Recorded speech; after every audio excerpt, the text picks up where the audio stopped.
David Coleman Headley has taken seat in the witness box in the Tahir Rana trial in Chicago. Headley, being questioned by US federal prosecutors, has said that he volunteered to work with the Lashkar-e-Taiba. Headley also pointed at Abbottabad on the Pakistan map and admitted to undergoing weapons training there.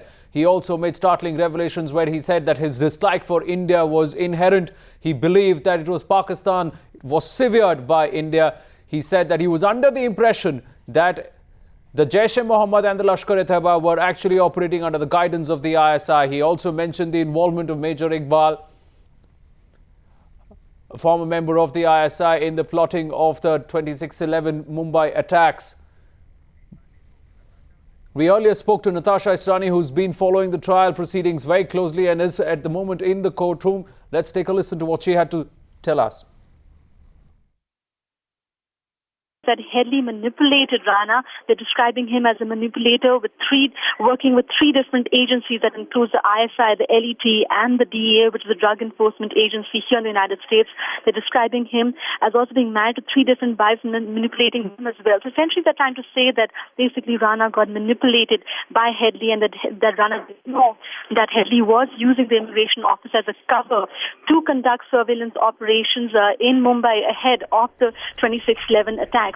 But prosecutors who went first and who talked in great detail about the role of Rana and Headley in this emphasized that deeply in the know of Headley's plans behind not just 26/11 but also the proposed plan to attack a Danish newspaper.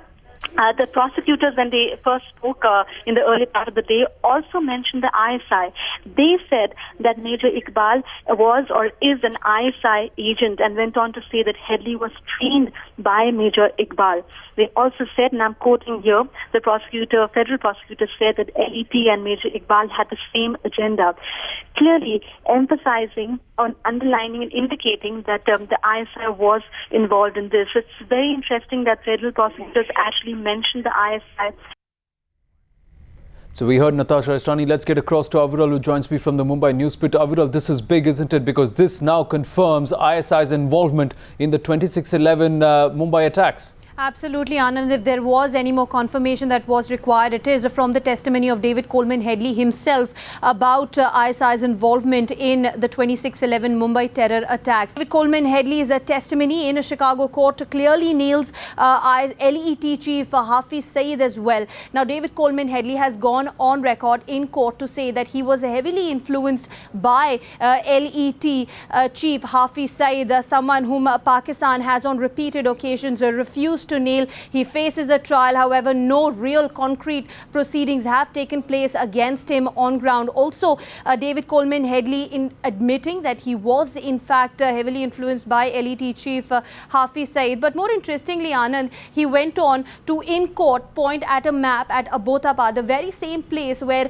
Operation Geronimo was carried out and Osama bin Laden was killed. He pointed out at that very same spot and identified Abbottabad as the area where he underwent weapons training in Pakistan. And there really cannot be a bigger indictment as far as Pakistan's role in 26/11 is concerned if it is allowing weapons training to undergo on its soil, and that has been confirmed by David Coleman Headley himself.